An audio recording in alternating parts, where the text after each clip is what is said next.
दिवाली के शुभ अवसर पर हमने बीजीबी के साथ मिठाई बांटे और मिठाई के साथ त्यौहार मनाए। उसके साथ हमारे बॉर्डर पे तैनात सारे जो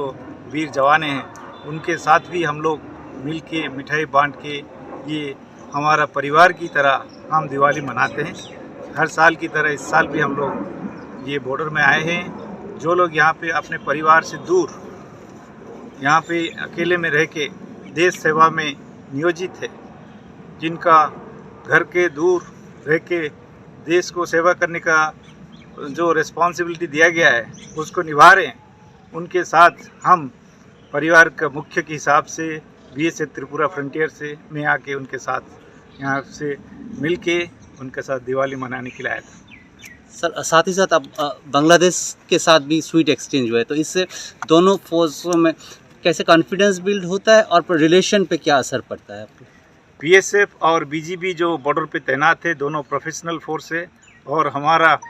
हर त्यौहार पे और उनका हर त्यौहार पे हम आपस में मिठाई का आवंटन करते हैं और इससे हमारा मैत्री बढ़ता है और इससे हमारा कॉन्फिडेंस बढ़ता है और हमारा जो बॉर्डर डोमिनेशन है, जो बॉर्डर क्राइम को रोकना है, वो काम आसान होता है।